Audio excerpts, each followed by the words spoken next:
इस मसले को उजागर करना आज किसी व्यक्ति के लिए, अब कोई छोटी मोटी संस्था, संगठन, समूह के लिए यह एक बहुत चुनौतीपूर्ण काम है। चुनौतीपूर्ण काम इसलिए है कि पूरी जो राजनीतिक व्यवस्था है वह सत्तावादी हो गई है, और सत्तावादी जो व्यवस्था है वह व्यक्ति केंद्रित है। इसलिए सत्ता की जो राजनीति है उसकी व्यवस्था को व्यवस्थित करने में खास व्यक्तियों की प्रशंसा और उसके जो को बहुत बढ़ा चढ़ा करके प्रस्तुत करना, और उसमें पूरी जो राज्यकीय व्यवस्था है वह उसमें जुड़ जाती है। दूसरी तरफ इसके कि वही व्यवस्था पूरी तरह से अगर जिनके दोष को प्रचारित करना है तब वह उसी रूप में उसी तरह से वो काम करती है। हम इसलिए कह रहे हैं कि आप आज जब लालू यादव जी के यात्रा जी राजनीतिक यात्रा की बात कर रहे हैं, तब जब हम वो बात शुरू करेंगे, लेकिन हम कहाँ कब शुरू कर रहे हैं? हम वैसे समय में कर रहे हैं जब आज भी हम पुरानी जो एक मिथक जो गढ़े गए थे, जो भ्रम पैदा किया गया था राजनीतिकीय से कि जंगल राज, उसके बाद चारा घोटाला, लैंड फॉर जॉब, इसी तरह से कई सारे जो दोष हैं उसकी आज गूंज आपको दिखेगा कि लालू यादव मतलब उनका जो ये प्रतीक है। ऐसे में उनकी राजनीतिक अहमियत की बात जब हम करते हैं और हम कह रहे हैं कि उसकी हकीकत क्या है, तब हमारे जैसे आदमी जब हम बहुत गंभीरता से और संजीदगी से देखते हैं तो लालू यादव अभी जो जितने राजनीतिक कर्मी और नेता बचे हुए हैं उसमें एकमात्र वह आदमी हैं जिनके जो राजनीतिक यात्रा है जीवन की उसको वैचारिक संघर्ष के फ्रेमवर्क के रूप में देखा जा सकता है। लेकिन वैचारिक संघर्ष के फ्रेमवर्क की जब हम बात कर रहे हैं तब वहीं जो पहले हम चर्चा कर रहे थे कि वह उसके व्यवहारिक पक्षों को तोड़ मड़ोड़ कर या सच्चाई दोनों के जो पहलू हैं उसको की प्रामुख्यता दी जा रही है और उसके वर्णन में हम लिप्त हो जाते हैं। हम जब वैचारिक संघर्ष की चर्चा जब करते हैं उनके, तब हम यह कह रहे हैं कि आप जब बता रहे थे कि वर्ष 1990 में जब वह मुख्यमंत्री होते हैं तब वह वैकल्पिक राजनीति का प्रतिनिधित्व कर रहे थे, लेकिन इसकी चर्चा लालू जी अपने, उनकी पार्टी, उनके समर्थक लोग भी नहीं करते कि जब हम 1990 में जब हम राजनीतिक यात्रा हमारी शुरू हुई थी राज्य की,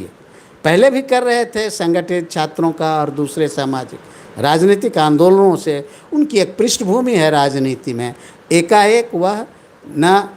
हवा से टपके हैं और न कहीं से प्रायोजित कोई वह व्यक्तित्व है। इसलिए जब वह आए थे तो शुरुआती दौर से अपने छात्र जीवन की जो राजनीतिक यात्रा है वहाँ से जब वह सत्ता की राजनीति में जब वो आते हैं तब वह वैकल्पिक रूपरेखा जब हम कह रहे हैं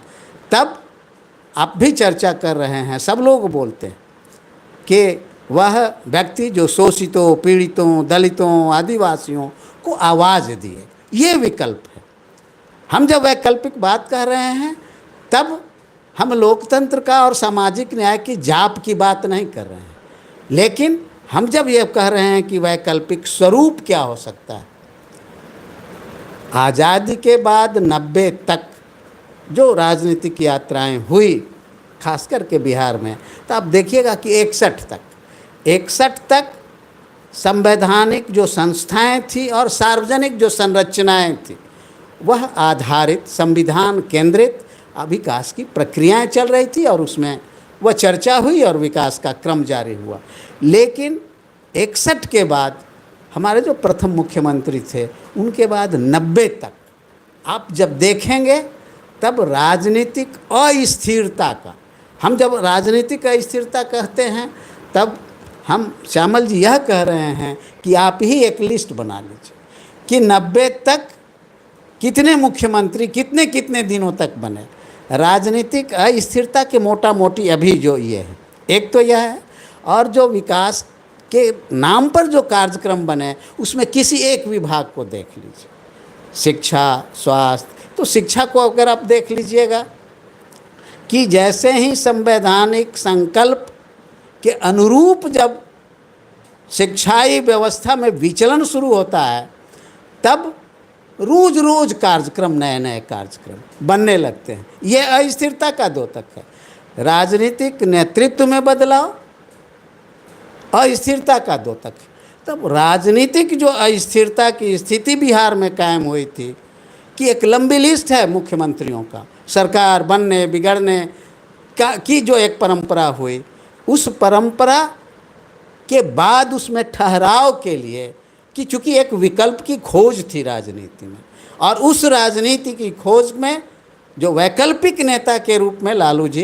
का पदार्पण होता है। लालू जी का जो वैकल्पिक स्वरूप था वह मूल रूप से शोषितों, पीड़ितों, वंचितों के आवाज़ के रूप में वह प्रकट हुआ, और जिसके परिणाम लोगों ने देखा है। आज भी वह जो उसका जो आवाज़ इस तरह से गूंज हुई कि उसकी वैचारिक जो रूपरेखा है, उसका कोई शास्त्रीय जो संरचना है रचनात्मक, वहीं उनसे वह चूक होती है या उससे अलग होते हैं। लेकिन शुरुआत तो उन्होंने की उस ये को कि वैचारिक जो संघर्ष था, कि लोगों के अंदर एक विश्वास हुआ। हम तो उस समय गांव में रहते थे, प्रखंडों में जब जाते थे, और प्रखंडों से लेकर के जिलाओं, राज्यों में जब हम देखते थे कि किस तरह से स्थानीय जो नेतृत्व है, प्रशासन के स्तर पर, राजनीतिक स्तर पर, सामाजिक स्तर पर, उसमें धीरे धीरे करके और बहुत तेज़ी के साथ वह परिवर्तन उसकी प्रकृति और आचरण में होता है कि जो पहले से स्थापित समूह थे उनकी जगह वह नया समूह लिया। हम अब उसके भलगर ये में बात नहीं करेंगे, लेकिन वह देखा जा सकता है, वह अध्ययन और शोध का विषय। हम लेकिन उन बातों को अब आज चर्चा नहीं करते हैं, क्योंकि वो भी नहीं करते हैं। उनका जो दल है इसकी भी प्राथमिकता वो नहीं दिए, और इसके कारण जो पूरी प्रक्रियाएं हैं राजनीति की, वह एकांगी हो गया। और एकांगी होने में ये जो खास करके इनकी जो दिक्कत रही है कि वह क्षेत्रीय नेता के रूप में काम करते रहे। जब क्षेत्रीय नेता के रूप में जो आदमी काम करता है, तो उसके राष्ट्रीय और जो क्षेत्रीय नेता हैं उनके बीच का जो अंतर्विरोध है वह भी उससे जूझना पड़ता है, और जूझने में विचार की भूमिका सबसे महत्वपूर्ण होती है। और यहाँ जब हम कह रहे हैं कि वैचारिक संघर्ष के नज़रिए से जब हम देख रहे थे, तो चीज़ों को वो एड्रेस करते हैं, उसके व्यवहारिक पक्ष को उजागर करते हैं, लेकिन उसके जो रचनात्मक पक्ष हैं, रचनात्मक पक्ष के आधार पर जो चीज़ें बननी चाहिए थी, विकास नीति और कार्यक्रम का जो स्वरूप गढ़ना चाहिए था और उसका अनुपालन होना चाहिए था, वह नहीं हुआ। और वह नहीं हुआ तब तक उसी समय में राष्ट्रीय विकास नीतियों के माध्यम से जो विकास के प्रायोजित कार्यक्रम आ रहे थे, उससे इनकी जो पूरी राजनीति है वह प्रभावित होती है। और जब वह प्रभावित होती है तब भी लेकिन हमारे जैसे आदमी हम तो देखे हैं कि लालू जी के का जो एक जो इनके ऊपर जो दाग लगा, उसके बाद जो दूसरी प्रक्रियाएं उसी समय आप देखिएगा कि हम अपनी बात नहीं कर रहे हैं, सीएजी का रिपोर्ट है। हम केवल सीएजी के रिपोर्ट के आधार पर हाई कोर्ट में हम लोग गए, और वह केस था सर्व शिक्षा अभियान का। क्योंकि जब सर्व शिक्षा अभियान के जितने पार्ट में उसकी जो शुरुआत हुई थी, जितने समय में चीज़ें इनके काल में हुआ, तब इन पर जो दाग लगे थे, तब ये ठमक गए थे, ठहर गए थे, और राज्य के जो कोष थे उसके खर्च करने में वह हिचकते थे। तो ईमानदारी तो पर्याप्त नहीं है विकास के लिए, ईमानदारी ज़रूरी है। जैसे आपको हम कह रहे हैं कि हम पढ़े थे बहुत पहले एक बार कि दुनिया के बड़े जो एक क्रांतिकारी रहे हैं कॉमरेड लेनिन, तो उनके जो भाई, बड़े भाई थे, उनकी जब हत्या हुई थी, लेनिन का उम्र बहुत कम था, उनको जैसे ही सूचना मिलती है तब वह कहते हैं कि अच्छा, समाज बदलने के लिए व्यक्तिगत कुर्बानी पर्याप्त नहीं होता है। क्या कह रहे हैं कि सामाजिक परिवर्तन के लिए जो संघर्ष है उसमें केवल किसी एक व्यक्ति का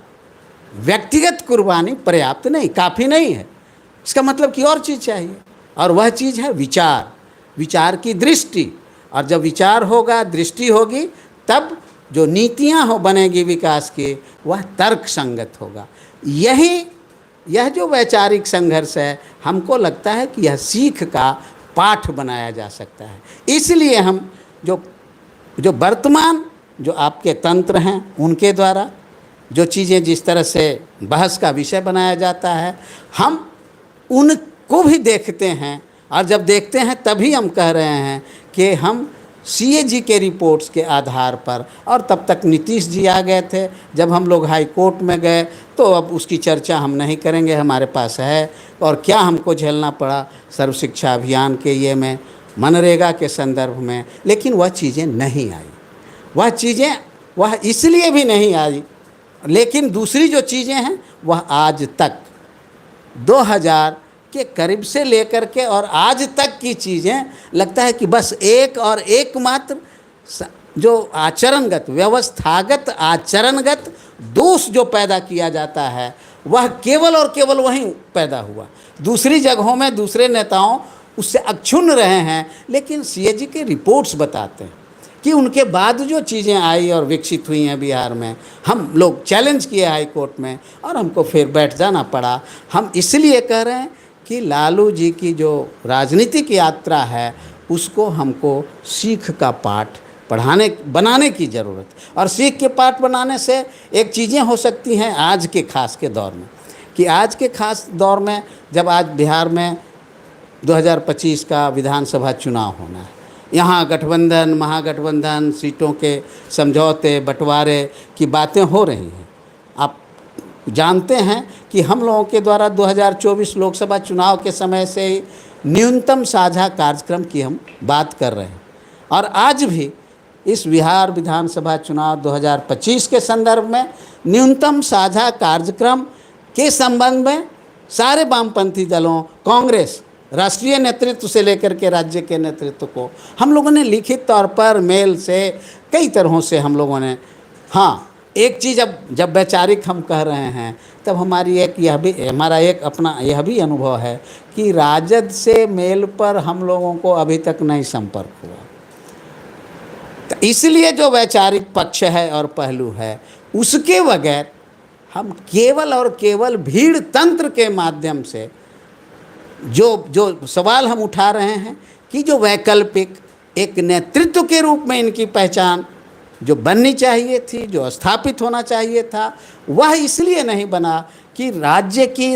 की ये जो नेतृत्व है उसको भीड़ तंत्र के माध्यम से, और यह भीड़ तंत्र की जो भूमिका पैदा हुई है, वह इनके भी जो नियंत्रण है, वह केवल उसका मामला नहीं है, वह पूरे देश और दूसरी जो पार्टियां हैं, वह ये सारे लोग उस पर मिल कर के इस बात को कि लोकतंत्र की लोकतांत्रिक प्रक्रिया राजनीतिक दलों के अंदर, राजनीतिक दलों से बाहर, और जो राज्य की ये व्यवस्था है विकास की, उसके स्तर पर चीज़ें जो लोकतांत्रिक प्रक्रियाएं हैं, उसके मूल्य मान्यताएं हैं, उसको कैसे व्यवस्थित किया जाए, यह चर्चा से पूरी तरह से आज बाहर हो गया। और जब वह बाहर चीज़ें हो गई,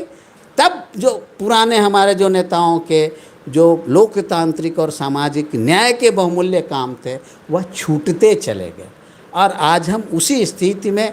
यह है। ऐसे उनकी यात्रा के बारे में एक लंबी कहानी है, जो लोग कहते हैं, छपती हैं चीज़ें, लेकिन उसके देखने, समझने और प्रस्तुति में हमको असहमति के कई सारे बिंदु हैं। हमको लगता है कि इसको रचनात्मक नज़रिए से देखने समझने की ज़रूरत है, और इसको फिर से एक बार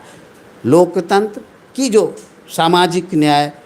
के जो संकल्प हैं, लोकतांत्रिक व्यवस्था में सामाजिक न्याय की जो संभावनाएं हैं,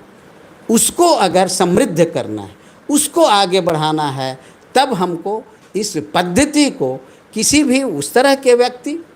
जो रचनात्मक हस्तक्षेप किया हो, वह राजनीतिक हस्तक्षेप जो 1990 के बाद जो कई चीज़ों पर हुई, हम उस बात को समझने के लिए हमको यह करना आज ज़रूरी है। अगर नहीं करेंगे तो चीज़ें बनेगी और तुरंत वह उसका लोप होगा, ये आशंका हमको लगती है। और यही माहौल बना हुआ है। हम केवल जब यह बात कर रहे हैं तब दो केवल और उदाहरण आपको दे करके कि जब ये थे तब आप देखिएगा कि बिहार में जो सरकारी जो सरप्लस भूमि जो थी उसको एक्वायर करने, उसके अधिग्रहण और उसके वितरण के संदर्भ में हम चूँकि बहुत सक्रिय थे, शासन प्रशासन लोगों के बीच में जाया करते थे, तो उसमें एक बदलाव हुआ था। पहले जो उसकी जो प्रकृति थी, उसके जो प्रावधान थे, वह प्रावधान था भूमि बंदोबस्ती में ये था कि जो अगर कहीं जो भूमि जो एक्वायर किया गया वह वहाँ उसी क्षेत्र के वहीं के स्थानीय जो दलित हैं, आदिवासी हैं, एनेक्सर 1 एनेक्सर 2 के जो पिछड़े हैं, उसकी अनदेखी बड़े पैमाने पर हुई थी। एक यह, चूँकि तब तक वोट की गोलबंदी, जो भीड़ तंत्र की जो राजनीति जो बाद में आई 2000 आते आते, उसके पहले ही वोट तंत्र की जो सोच और समझ थी वह चीज़ें विकसित हो गई थी। और वोट तंत्र की जो अवधारणा विकसित हुई थी उसके कारण वहाँ विचलन हुआ। हम व्यक्तिगत तौर पर हम इन सवालों को बहुत लोगों से कहे, लेकिन जब हम यह बात कह रहे हैं तब हम उनके ऊपर यह केवल दोष मढ़ना, बकिया राजनीतिक दल क्या कर रहे थे। पहली जब उनका मंत्रिमंडल बना था, आपको याद होगा कि वामपंथी दल, और उस समय वामपंथी दल का मतलब था सीपीआई, और जब सीपीआई के समर्थन से जो सरकार बनी थी, उसी समय बिहार के अंदर गरीबों के अंदर इतना उत्साह जागृत हुआ था, इतने आत्मविश्वास में लोग थे कि कुछ भी करने के लिए आमादा थे और तैयार थे। वह बिहार जो टेनेंसी एक्ट है उसको लेकर के बटाईदारों को बटाईदारी का हक कैसे तर्कसंगत मिले, यह जब आप तो बच्चा होंगे, हमको लगता है कि कितना उम्र होगा आपका, उस 90 में 10 साल के थे हम लोग जब काम कर रहे थे, तब यह चिंता का विषय था कि जो एब्सेंटी एक लैंडलॉर्ड होता है, काम कहीं करते हैं, रहते कहीं हैं, ज़मीन गांव में उनका है, तो उस तरह के तब तक संख्या बड़ी हो गई थी और वो लोग बटाई लगाते थे। जब बटाई लगाते थे तब कौन ज़्यादा बटाईदार था? यादव थे। उस समय जब लालू जी आए थे, उस समय सबसे अधिक घरों के अंदर नौकर रहना, जानवर खिलाने का काम और दूसरे जो छोटे छोटे काम थे वह सबसे, चूँकि इसकी संख्या अधिक है, सबसे अधिक है। आज भी वह जो राजनीति का एक आधारभूत पहलू है, तो उसी के लोग सबसे अधिक उपेक्षित भी हैं, वंचित भी हैं, जो उनको चाहिए था। उस सवाल को लेकर के जो राजनीतिक कार्य योजना बननी चाहिए थी, उनके यहाँ तो वह टीम नहीं थी, या अगर थी भी आज की तरह नहीं, उससे बेहतर वह स्थिति थी। लेकिन ये वाम दल के जो लोग थे, उनको उस समय जिस तरह से रचनात्मक हस्तक्षेप कर रहे थे लालू जी, और उनको समर्थन मिल रहा था शोषितों, उपेक्षितों, पिछड़ों का, तो उसी के इन सवालों को लेकर के एक कार्य योजना जिसमें बटाईदारी का जो सवाल था उसको चैंपियन करने की ज़रूरत थी, लेकिन चीज़ें नहीं हुई। पूरे बिहार में हंगामा हुआ, सब लोग अपने अपने जो बटाईदार थे उससे अपनी ज़मीन ले लिए और सब लोग ये कहने लगे कि अब हम लोग अपना ज़मीन अपने ये करेंगे। यह एक स्थिति हमको याद है। तो ये सारे उनकी जो राजनीतिक यात्रा हैं उसके इसके कुछ अच्छे और कुछ,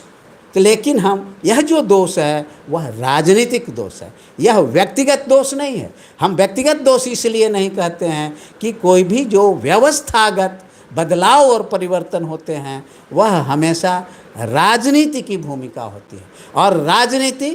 केवल और केवल एक व्यक्ति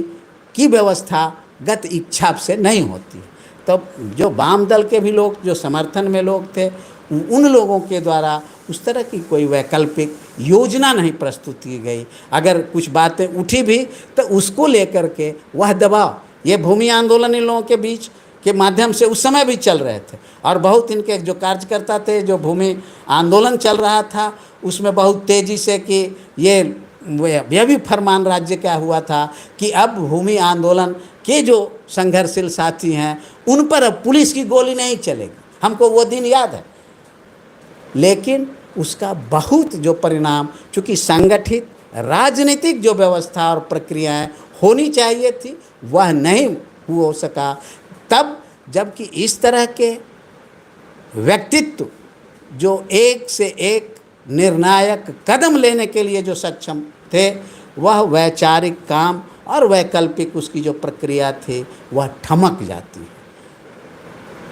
हमको लगता है कि इसको इस रूप में देखकर और समझ करके अगर हम सीखने की कोशिश करेंगे तो आज का जो राजनीतिक संकट है इससे हम बाहर निकलने का अवसर मिल सकता है, रास्ता दिख सकता है। छात्र आंदोलन के बाद जब लालू प्रसाद यादव पहली बार सांसद बने थे तो संसद भवन में भारतीय जनता पार्टी के खेमे में समर्थक थे ये। लेकिन कुछ सालों बाद जब ये बिहार के सत्ता में काबिज हुए तो भारतीय जनता पार्टी के ये मुख्य विरोधी दल के रूप में, मुख्य विरोधी नेता के रूप में उभरे थे। इनके ही शासनकाल में कई नरसंहार हुए, जिसमें दलितों के भी नरसंहार हुए, उच्च वर्ग के भी लोगों का नरसंहार हुआ। और उस समय के जो लोग हैं कई बातें ऐसी करते हैं जो उस समय जो बच्चे थे, युवा थे, उन्हें ध्यान नहीं होगा। लेकिन इन सारी बातों के साथ लालू यादव का सामाजिक उत्थान में एक अहम भूमिका रही है। सर, लालू यादव के सामाजिक उत्थान, सामाजिक न्याय की जो कार्यक्रम हुए हैं उस पर हमारे दर्शकों, ये इस पर कोई बहस और विवाद नहीं है कि लालू प्रसाद यादव जी ने सामाजिक न्याय की राजनीति को एक राजनीतिक मुद्दा बनाया है। और वह राजनीतिक मुद्दा इस तरह का बना कि आज भी आप देख रहे हैं कि उसकी अहमियत राजनीति में बनी हुई है। लेकिन जो हकीकत की हम बात कर रहे हैं कि उसके हकीकत को जब हम जाते हैं, देखते हैं, तब आप एक बात बड़ी बहुत महत्वपूर्ण और बड़ी चर्चा होती है कि बिहार में जो जनसंहार हुए हैं वह जनसंहार मुख्य रूप से उसके केंद्र में लालू जी थे। हमारी एक पुस्तक है, अभी कुछ दिन 2 साल पहले वो आई है, वाम दलों की राजनीतिक जड़ता, और एक बड़ा प्रकाशक देश का जो है वहाँ से प्रकाशित हुई है। हम चूँकि उसमें थे, हम लाइब्रेरी में और कहीं शोध संस्थान में बैठ कर के वो किताब नहीं लिखी गई। हम चूँकि वहाँ थे, फील्ड में रहते थे, काम करते थे, और उसके जो अनुभव जो हमने देखा है कि जो संघर्ष था, वह संघर्ष यहाँ चूँकि बिहार में जो वाम आंदोलन थे, वामपंथी पार्टियाँ थी, उनका सामाजिक, आर्थिक, शैक्षणिक जो कार्यक्रमों में प्रभाव था, स्टेक था, वह बिहार के संसदीय राजनीति के एक मजबूत स्टेक होल्डर्स थे। और जब स्टेक होल्डर्स थे तो उनके जो राजनीतिक ये हैं, उस समय वाम दलों की जो राजनीति थी, आज के तरह जो सत्तावादी राजनीति में सीटों का तालमेल और समझौता की राजनीति नहीं थी। ये इस यात्रा को भी देखना और जोड़ के देखना चाहिए। और जब हम उसको देखते हैं तब यह बात साफ हो जाती है कि वामपंथी दलों के द्वारा मजदूरी का आंदोलन कब हुआ, बिहार में चला, कितना, कहाँ, भूमि का आंदोलन कहाँ कितना चला, लोगों के बासगीत का सवाल, बटाईदारी का सवाल, ये आवास का सवाल, ये सारे जो मसले थे वह कौन चला रहा था। और संगठित तौर पर ये एक तरफ मैं कह रहा हूँ कि वैकल्पिक राजनीति की उन्होंने शुरुआत की, लेकिन इनकी जो पार्टी थी उस पार्टी के अंदर इस तरह से इन मुद्दों को लेकर के कोई संगठित कार्रवाई नहीं चल रही थी। सत्ता के आधारित जो सुधार और बदलाव के काम थे वह सीमा थी इनकी, और वह दबाव बढ़ते चला गया। जैसे बटाईदारी आंदोलन जो हंगामा हुआ, और विधानसभा में बिहार के बड़े जो काश्तकार थे उनके दबाव के कारण वह पूरी चीज़ें टाँटा फीस हो गई थी। उसी तरह से जो अन्य जीवन के मसले थे बुनियादी, उसको लेकर जो आंदोलन चल रहे थे जिसकी अब चर्चा नहीं होती है, और उस आंदोलनों के कारण जो सामाजिक टकराव हो रहा था, उस टकराव से राज्य के नेतृत्व का आदमी अलग तो नहीं रह सकते हैं। तो जब आप बात करेंगे तो यह तो एक तरफ यह भी कहा जाता है कि लालू जी इन जो नरसंहार हैं उसके मुख्य केंद्र में थे, लेकिन जो विपक्ष की जो ताकतें थीं, प्रतिकारी जो शक्तियां थीं वो आंदोलन के, उनके लोग से भी तो लोग भी आया जाया करते थे। अब इसलिए उसमें अभी जाने का ये नहीं है, केवल और केवल हम इसलिए कह रहे हैं कि इनके जीवन, राजनीतिक जीवन यात्रा को बहुत ही रचनात्मक नज़रिए से देखने की ज़रूरत है। इस हम पहले कहे थे, आज भी कह रहे हैं कि इनके छात्र जीवन पटना विश्वविद्यालय का में, जैसे पटना विश्वविद्यालय आज का विश्वविद्यालय की स्थिति नहीं थी, इनके समय का पटना विश्वविद्यालय, उसकी गरिमा, उसके स्तर भिन्न थे, लेकिन जो चीज़ें जिस रूप में होनी चाहिए थी वो सब मुद्दा नहीं बना, जैसे आज जब हम कह रहे हैं। और वही चीज़ें जो क्षरण हुआ, क्षरण होते होते राजनीतिक क्षरण जब होता है, और वह क्षरण अपने आप नहीं हो रहा था, व्यवस्थागत हो रहा था। आप देखिएगा कि हम पहले कहे कि वोट, पहले वह वैचारिक संघर्ष से शुरू करते हैं और आते आते भीड़ तंत्र की राजनीति का सहारा लेने लगते हैं। वह जैसे भीड़ तंत्र की राजनीति वह उनका आधार बनता है राजनीति का, तो 2000 आते आते तिकड़म जोड़ तोड़ की भी तो आज संभावनाएं राज्य सत्ता में बढ़ती है। और 2005 आते आते आप देखते हैं कि, और तब उसको वैचारिकरण का काम, उसके वैचार कोई चाणक्य बन जाता है, इन्हीं के लोगों के, इनके बीच की जो टीम थी उसी में से न चाणक्य निकलते हैं। और वह चाणक्य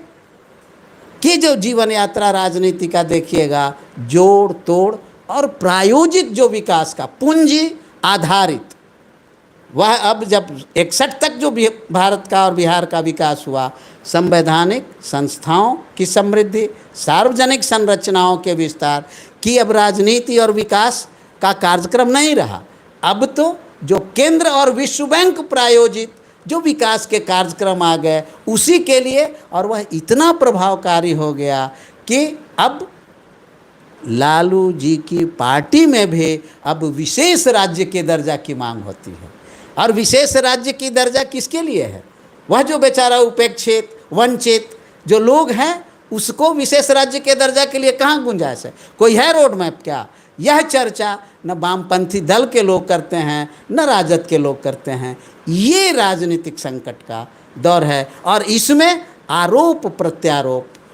आलोचना आत्मालोचना नहीं, आरोप प्रत्यारोप की राजनीति के माध्यम से ये लोग दाव पेंच और तिकड़म को ही राजनीति का पर्याय बना दिया है। हमको ये भी वैचारिक संघर्ष का मसला के रूप में दिखता है।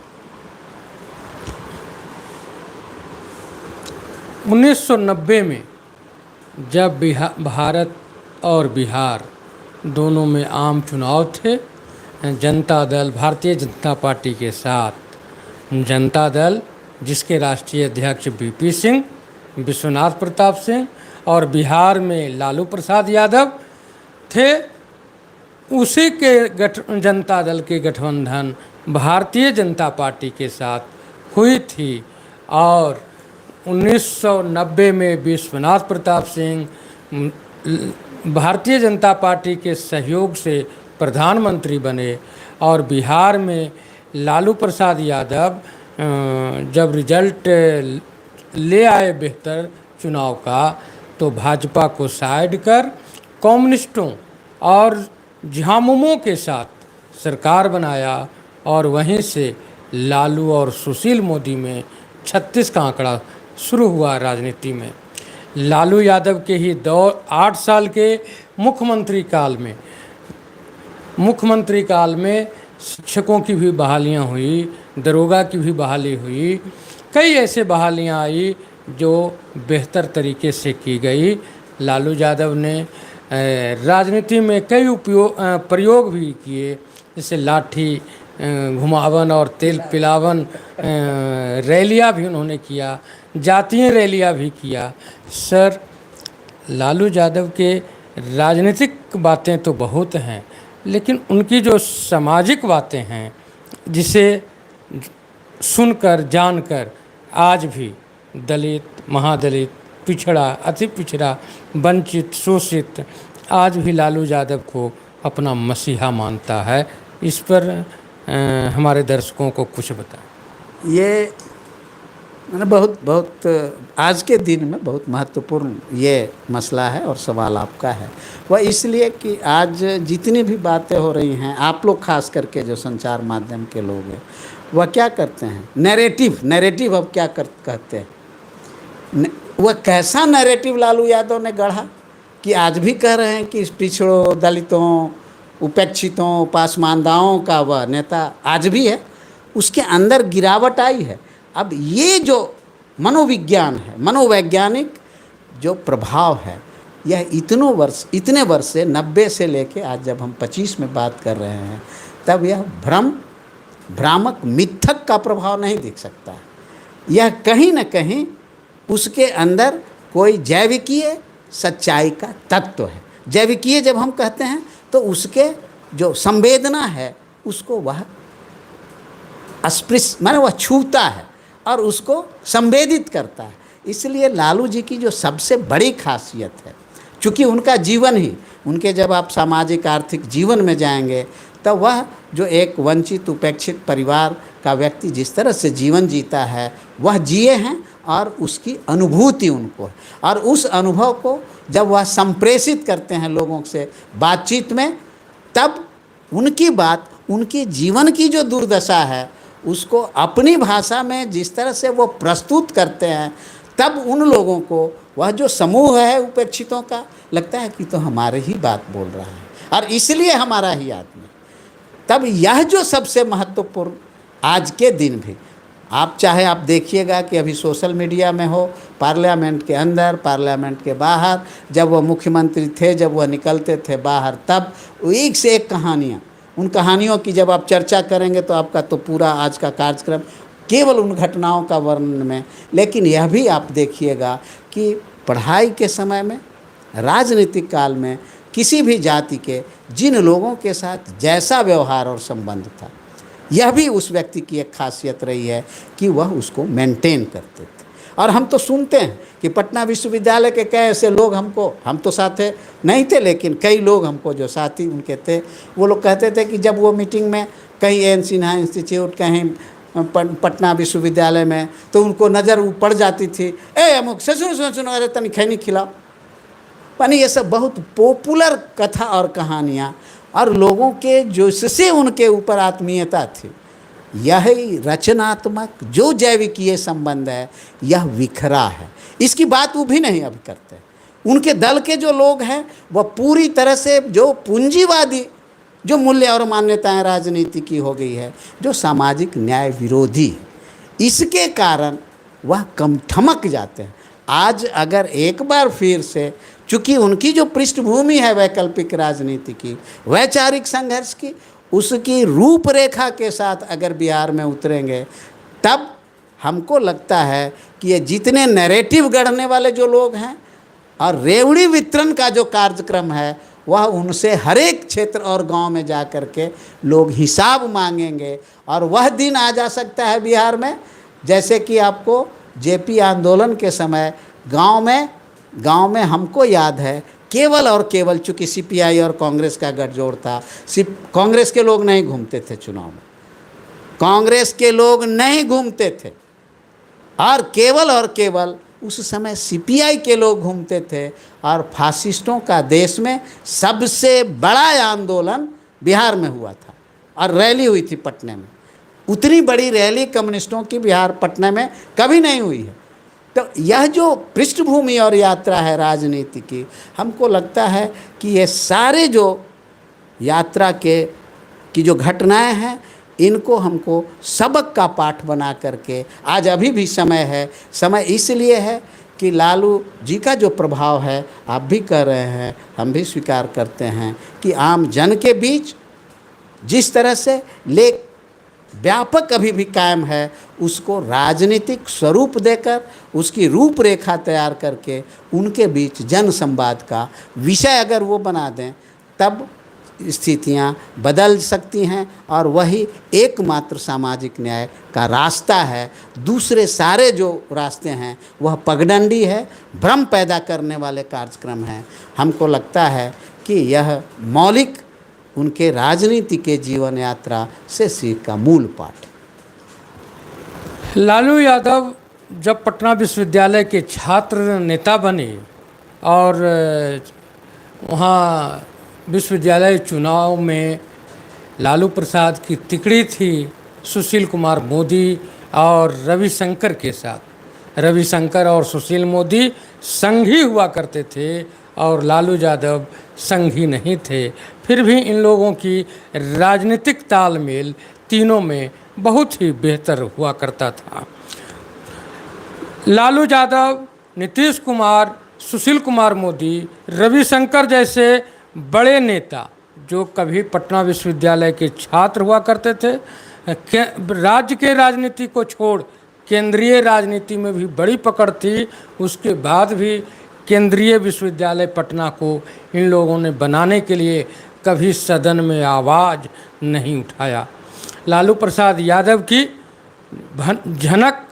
आज भी है राजनीति में। लालू प्रसाद यादव कभी किंग मेकर हुआ करते थे, जनता दल के राष्ट्रीय अध्यक्ष हुआ करते थे और इनका ही कृपा था कि देवगौड़ा जैसे अज्ञात व्यक्ति जो केवल कर्नाटक में जाने जाते थे, उनको कर्नाटक से उठाकर केंद्रीय राजनीति में प्रधानमंत्री बना दिया।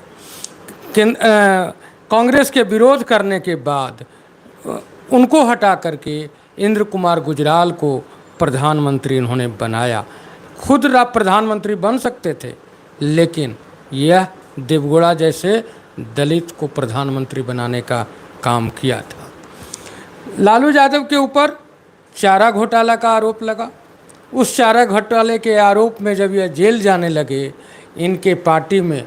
कई बुद्धिमान यादव परिवार भी थे, यादव नेता भी थे, दलित नेता भी थे, लेकिन यह घूम फिरकर अपने पत्नी को मुखिया बनाए। उसके बाद भी बिहार में नरसंहार रुका नहीं। नरसंहार तब रुका जब बिहार से लालू राबड़ी राज समाप्त हो गया। इस तरह के कई और बातों को हम आपके समक्ष रखेंगे। आगे के कड़ी में बिहार के प्रथम मुख्यमंत्री डॉक्टर श्री कृष्ण सिंह के बारे में, उनके राजनीतिक जीवन और बिहार आज़ादी के बाद बिहार में धनाभाव के बाद भी बिहार का वो कितना विकास कर पाने में सक्षम हुए, इस पर चर्चा करेंगे। सर, आपने जो समय दिया उसके लिए आपका धन्यवाद। आप सबको भी हम अपनी ओर से, साथियों की ओर से बहुत बहुत धन्यवाद ज्ञापित करते हैं, एक टिप्पणी के साथ कि अभी जब तक बिहार में लालू प्रसाद जी जीवित हैं, तब तक एक संभावना है कि यह जो चुनावी विमर्श का सामाजिक न्याय विरोधी जो माहौल बना हुआ है, इस विमर्श के प्रसंग को बदला जा सकता है। अगर यह नहीं बदला तो बड़ा भविष्य बुरा होगा। इससे सचेत रहने की ज़रूरत है, इससे भी सबक लेने की ज़रूरत है। हम फिर एक बार यह टिप्पणी के साथ आपको, फिर आप लोगों को, आपकी पूरी टीम को धन्यवाद। लालू यादव जब बिहार के मुख्यमंत्री बने थे 1990 में, तो लालू यादव अकेले नहीं थे। उनके जनता दल में ही, जिसका चुनाव चक्र छाप था, उसमें नीतीश कुमार भी थे, उसी में रामविलास पासवान भी थे, उसमें शरद यादव थे। और इन सबों के सहयोग से उसमें जॉर्ज फर्नांडिस भी थे। इन सब के सहयोग से और भारतीय जनता पार्टी के समर्थन से इनकी 1990 में ताजपोशी के करीब पहुँचे थे, लेकिन धीरे धीरे आपस में तालमेल की कमी होते गई। नीतीश कुमार, रामविलास पासवान, शरद यादव जैसे सरीके लोग इनसे अलग होते गए और इनके ऊपर भी बदनामियों के पर्दे चढ़ते गए, बदनामियों के परत बढ़ते गए और आज स्थिति क्या है वो आपके समक्ष है। आप बिहार ही नहीं, बिहार के बाहर से हमारे समाचार को कहाँ से देख रहे हैं वो और साथ में यह मुद्दा आपको कैसा लगा, इस पर कमेंट बॉक्स में कमेंट करें ताकि हमारी टीम का हौसला बढ़ सके और नए नए मुद्दों को लेकर हम आपके समक्ष हाजिर हों। धन्यवाद।